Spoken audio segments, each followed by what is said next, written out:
सर्वेभ्यः नमो नमः। जय श्री राम। सज्जनों, आज हम धन त्रयोदशी की चर्चा कर रहे हैं, जिसको धनतेरस अथवा धनवंतरी जयंती के नाम से भी जानते हैं। आप सबको यह विदित है, क्योंकि ये बहुत प्राचीन काल से यह पर्व चल रहा है, परंपराएं चल रही हैं, तो इसमें कुछ भी नया नहीं है। वो इस वर्ष यह पावन पर्व कब पड़ रहा है, तो यह 29 अक्टूबर 2024 दिन मंगलवार, उत्तरा फाल्गुनी नक्षत्र और ऐन योग में पड़ रहा है। दोपहर 11:47 के बाद द्वादशी समाप्त होकर त्रयोदशी शुरू हो जाएगी। वहीं से यह पावन पर्व का जो कार्य है शुरू हो जाएगा। तो आपको इसमें क्या करना है और क्या इसमें खास विशेष बातें हैं, इन पर भी ध्यान देना है। तो पहली बात तो करते हैं कि इस पावन पर्व पर हमें क्या करना चाहिए और क्या नहीं करना चाहिए। तो वह सबसे प्रमुख बात है कि इस पावन पर्व पर कभी भी हमें लोहा नहीं खरीदना चाहिए। लोहे की वस्तु, शीशे की वस्तुएं, ये दोनों से बचने की कोशिश करना चाहिए।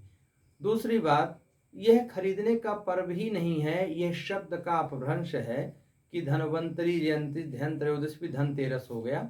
तो ऐसी कोई शास्त्रों में इसकी कोई मान्यता उल्लेख नहीं है।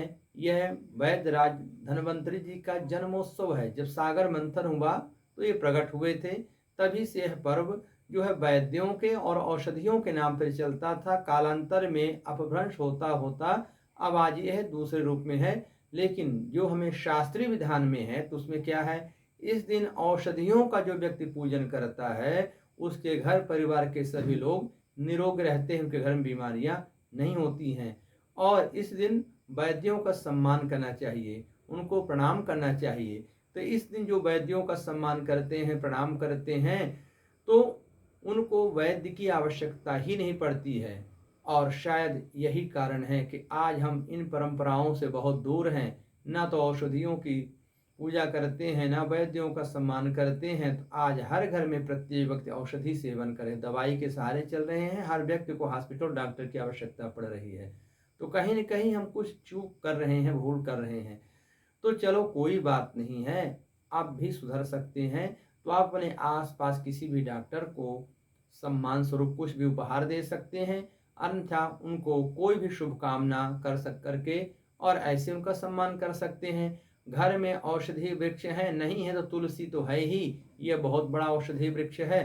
तो हमें तुलसी माँ का पूजन कर लेना चाहिए। दूध में हल्दी काली तिल मिला के तुलसी को नहला देने मात्र से औषधि पूजन हो जाता है। ये भी नहीं है तो केवल प्रणाम कर लेने से, परिक्रमा कर लेने से औषधि पूजन हो जाता है। तो इन सभी कार्यों के माध्यम से हम उत्तम स्वास्थ्य को प्राप्त कर सकते हैं और परंपरा का निर्वहन भी कर सकते हैं। खरीदारी की इसमें कोई परंपरा ही नहीं है। फिर भी अगर आप खरीदना चाहते ही हैं, जमाने में जो चल रहा है, तो उस जमाने के समय को देखते हुए चल रहे हैं, तो खरीदने के लिए दो ही चीजें हैं। इसमें आपको झाड़ू खरीदना चाहिए और मिट्टी के दिए खरीदने चाहिए। ये खरीदना इसमें शुभ माना जाता है, खरीदना भी चाहिए, क्योंकि यह दीपावली का पर्व 5 दिवसीय होता है। धन त्रयोदशी से शुरू होकर के भ्रातृ तृतीया तक चलता है। तो हमें इस दिन खरीदारी दीपक और झाड़ू की करनी चाहिए और इसी दिन से दीप दान भी शुरू कर देना चाहिए।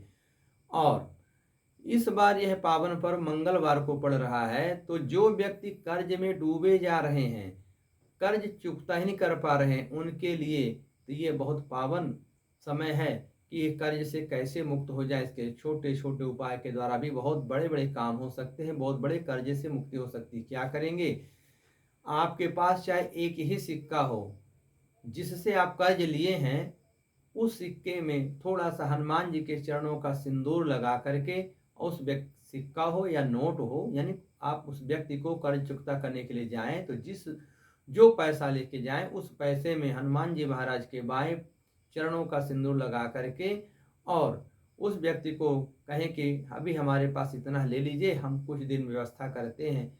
आप देखेंगे भगवान की ऐसी कृपा होगी कि शीघ्र आपको कर्ज चुकता करने के लिए धन की व्यवस्था अपने आप बनती रहेगी। तो इसमें बिल्कुल ना चूकें और भूल के एक काम ना करें।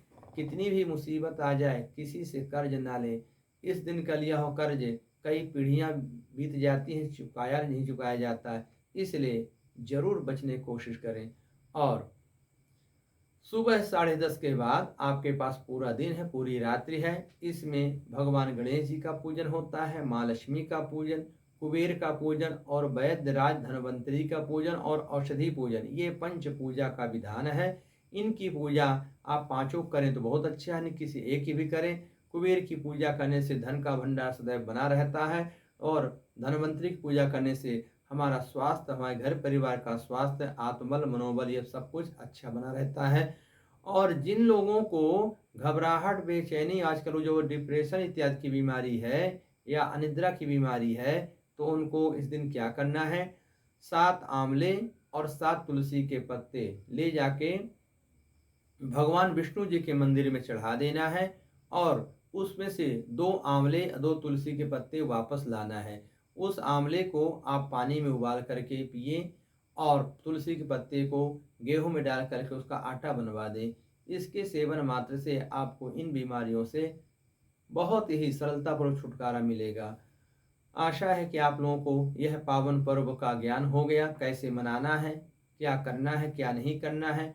अगले वीडियो में कुछ नई बातें लेकर के आएंगे। आपका जीवन मंगलमय हो, आप सदा स्वस्थ रहें। जय श्री राम।